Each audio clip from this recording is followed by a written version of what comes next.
예, 뉴스탑10이 뽑은 2위입니다. 북한의 유사시 우리 의사들이 강제로 차출되는 거냐? 이 정부와 의료계의 강대강 충돌이 의사 파업으로 이어지는 가운데 민주당 초선 신현영 의원이요. 북한 유사시 우리 의사를 파견한다는 내용의 법안을 대표 발의해서 그게 좀 논란입니다. 정부의 잘못된 정책에 대해서 우리 의료계가 더 이상을 참을 수 없기 때문에 의료계의 저하 운동을 시작하는 첫날로 기억이 될 것입니다. 이현정 의원님. 네. 저는 이 제목만 보고 꽤 좀 놀랐거든요. 이 법안 발의를 신현영 의원이 한 이유가 있을 텐데 유사시 북한에 남한 의사를 파견한다. 어떤 구체적인 내용입니까? 이게 이제 참 모르겠습니다. 지금 이 민감한 시점에 어떤 면에서 여러 가지 해석이 나올 수 있는 법안을 왜 지금 발의했는지 제가 좀 의문스러운데요. 일단 신현영 의원은 이제 더불어민주당의 이제 더불어시민당이죠. 비례대표 1번으로 지금 의사 출신입니다. 이번에 입성을 했는데 남북 보건의료의 교류협력 증진에 관한 법률안, 남북 의료교류협법이라고 이야기를 하는데 이 법을 이제 발의를 했는데요. 여기에 뭐가 있냐면 남북한의 어떤 의료적인 상황에 있어서 실제 의료인들을 갈 수 있는 어떤 법적 근거를 사실 마련하는 겁니다. 그러니까 이것이 어떤 면에서 보면 북한의 어떤 질병이나 또 어떤 의료교류 차원에서 남한에 있는 의사들이 북한에 가서 의료 활동을 할 수 있는 그런 근거를 마련하는 거예요. 근데 이게 이제 한편에서는 이게 나중에 이제 어떤 남북 교류 상황이 오면 의사들은 사실은 어떤 면에서 보면 군인이나 경찰이나 소방관과 달리 공무원들이 아닙니다. 그러니까 어떤 면에서 개인적인 그런 분들인데 그렇지만 이제 정부 기관에서 일하는 분들이라든지 또 국립대 병원이라든지 이런 데 일하는 분들이 있죠. 보건소에 일하는 분들도 있고 이런 분들에 대해서 이제 어떤 차출하려고 할 수 있는 어떤 기본적인 근거를 마련한 게 아닌가라는 이제 논란이 있는 겁니다. 더군다나 지금 국내 지금 의료진들이 지금 파업을 하는 국면에서 우리가 또 북한에 대해서 이렇게 의료진들을 줄 수 있는 법안을 만들 수가 있느냐? 이런 시점과 그다음 법안 내용 이런 것들이 지금 현재 논란이 되고 있는 겁니다. 김태현 변호사님, 여기 물론 뭐 재난이 발생하면이라는 단서를 달긴 했지만 실제로 의사 쪽에서는 우리는 물건이 아닌 사람인데 이걸 뭐 그냥 뭐 가라면 가고 강제 차출하는 게 말이 되냐라는 이 반발도 있거든요, 바로. 그러니까 저는 저게 기술적으로 어떻게 하겠다는 건지 납득이 되진 않습니다. 그러니까 물건이라고 하면 정부가 가지고 있는 물건을 보낼 수도 있는 거고, 그 다음에 민간에 있는 걸 정부가 세금을 투입해서 구매해서 보낼 수 있는 뭐 그런 형태를 할 수 있을 거예요. 군을 동원하는 것은 군은 국가가 동원할 수 있으니까 동원해서 보낼 수도 있을 겁니다. 경찰력도 마찬가지예요. 예를 들어서 북에 유사시에 행정공백이 발생했다. 한국 공무원들 좀 파견해야 되겠다. 공무원의 인사권 정부가 가지고 할 수 있습니다. 민간업자들 그렇게 할 수 있습니까? 저같이 민간에서 활동하는 변호사들 정부에서 북한에 법률소가 있으니까 평양 가세요. 보낼 수 있습니까? 안 됩니다. 의료진은 어떻게 했다는 거죠? 뭐 공중보건이 얘기는 나올 수 있는데 공중보건이 몇 명이 됩니까? 공중보건 얼마 되지도 않아요. 어떤 형태로 해가지고 의료진들을 징발을 해서 북으로 보내겠다는 건지 그거 사실은 인권에 대한 심각한 침해 아니겠어요? 자발적으로 가는 거지 국가에서 어떻게 사람을 갖다가 북한에서 이래라 마라 민간의 인사를 할 수 있느냐는 거죠. 그래서 저는 글쎄 모르겠습니다. 현 정부가 남북 간의 교류를 굉장히 중요하게 생각하기 때문에 뭐 그런 차원에서 인도적 차원에서 북한에 무슨 문제가 생기면 우리가 좀 도와줄 수 있다 뭐 그런 법을 뭐 만들었다라고 아주 좋게 해석할 수도 있겠습니다만 사람인 의료진을 북으로 그냥 임의로 보내겠다라는 그 발상 자체가 그건 저는 너무 나간 거다. 물자도 아니고 저도 그렇게 보는 거죠. 김가엽 교수님, 신현영 교수가 좀 논란이 커지니까 해명을 좀 했는데 수정과 삭제 가능성도 있으니까 뭐 이거 완전 뭐 법안이 확정된 건 아니다 뭐 이런 얘기를 여기서 논란의 핵심은 강제성이거든요. 그러니까 의사들을 강제적으로 거기다 파견할 수 있는 것이냐에 대한 부분인데 이 부분에 대해서 수정과 삭제가 가능하다. 그리고 우리가 법안을 만들 땐 결국엔 상임위, 소위 다시 상임위로 와서 표결 처리하고 본회의까지 가야 되잖아요. 아직 뭐 그거에 전혀 시작도 안 된 그런 단계입니다. 여전히 아이디어가 이제 나온 단계인데 저는 시기적으로 좀 적절치 않다. 의료 지금 파업도 하고 있고 상당히 이제 불만이 차 있는 상황에서 강제성 있는 뭐 북한의 파견 이런 것들이 지금 동의를 얻을 수 있을지 그런 것들의 어떤 정치적 계산이 조금 미흡했다는 생각이 들고요. 하지만 여전히 의료진의 이 가장 중요한 것은 생명을 고치는 것이고 남북한 간에 어떤 이런 재난적 상황이 있다 그러면 충분히 지원할 수 있는 부분이기 때문에 우리가 원론적으로 본다면 인도적 차원에서 이런 부분도 좀 심도 있게 고려해보는 것도 좀 필요하다 이렇게 생각합니다. 의사들이 최근에 여러 분위기 때문에 관련 보도 하나하나에 이렇게 민감할 수밖에 없습니다.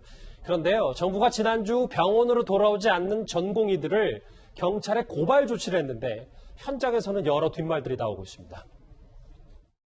파업한다고 환자들을 내버려뒀다라는 식으로 얘기를 하고 있는데 파업 참여하기는 했지만 이제 업무를 분담을 하긴 했었어요. 저 같은 경우는 야간에 수술 중이면 응급의학과 선생님도 그렇고 또 내과에 있는 사람들도 그렇고 이번에 고발당한 사람들이 다 그런 코로나19 방역에 앞장섰던 사람들이라서. 장혜철 평론가님, 정부가 이 경찰에 고발했잖아요. 병원에 돌아오지 않는 의사들, 전공의들. 근데 일부는 밤샘 수술, 응급수술에 나섰던 의사들이 이게 좀 의사 내부에서 좀 논란이 있는 모양이더라고요. 네, 사실 실제적인 케이스 몇 가지 먼저 소개해드리고 이야기를 하자면 중앙대 신경외과 전공의 같은 경우는 파업 중에 들어갔지만 그럼에도 급한 뇌출혈 환자 수술 돕기 위해서 새벽 4시 반까지 응급수술에 참여를 했다고 합니다.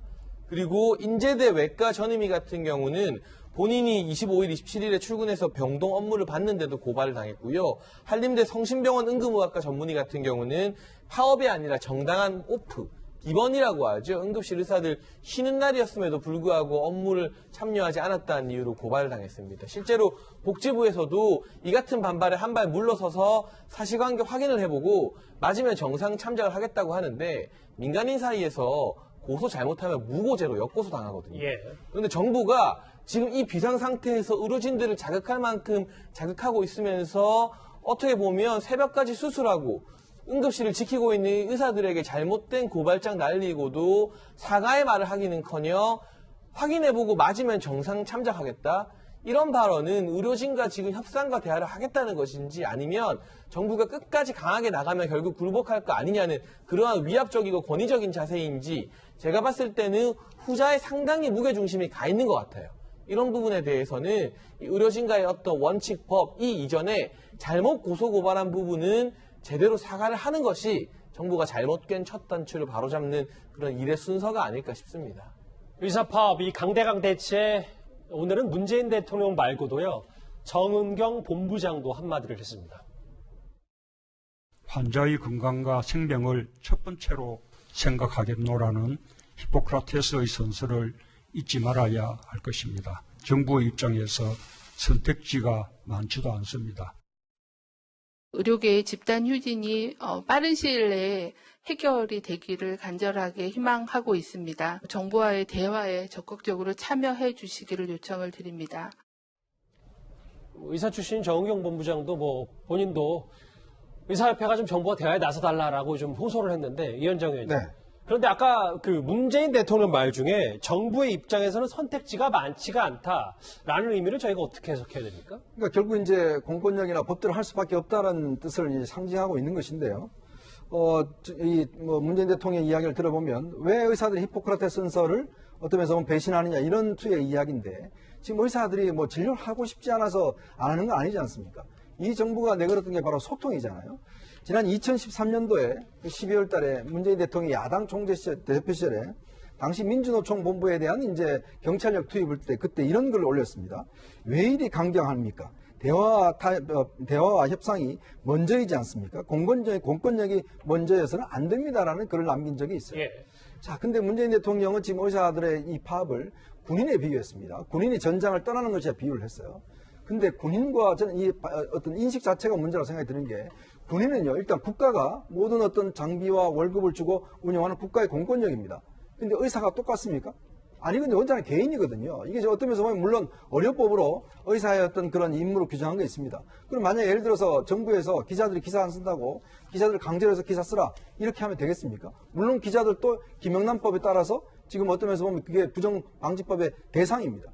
자, 그러면 이 자체가 문제라는 거거든요. 왜냐하면 지금 이렇게 사태가 발단이 된 게 결국은 정부가 일방적으로 공공의료 증원이라든지 의사 증원을 밀어붙였기 때문에 발생하는 거거든요.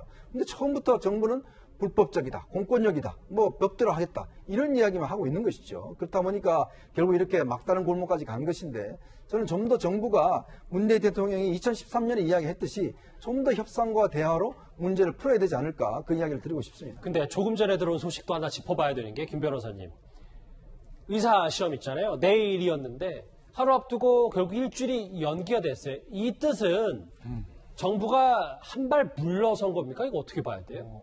그렇게 해석할 수 있는데 어쨌든 정부도 협상 여지를 준 거죠. 예. 만약에 시험을 그냥 강행을 하게 되면 정말 한 90%가 넘는 의대생들이 의사 시험을 치르지 않으면 그럼 내년에 인턴 수급도 안 되고 예. 그리고 그 졸업생들은 1년을 허송세월하는 꼴이 되는 거 아니겠습니까? 서로 다 이제 피해자, 정부도 마찬가지고 본인들도 마찬가지고 그러니까 그건 너무나 이제 지금 그 극으로 달리는 것이기 때문에 정부 입장에서는 일주일 연기를 함으로써 뭔가 협상의 룸을 열어준 것 같습니다. 뭐 지금 들려온 소식에 따르면 일주일 연기돼도 의대생들은 역시 의사고시를 치지 않겠다는 입장을 밝혔다고 하는데 아직까지 일주일이 남아있기 때문에 양측에서 조금 대화를 해서 일주일 동안은 해결책을 찾아야 되지 않겠습니까? 말씀처럼 의대생들은 시험이 미뤄져도 앞으로도 계속 시험을 거부하겠다 이런 입장인데 일단 일주일이 미뤄졌습니다. 의사 파업 관련 소식 여기서 정리를 하겠습니다.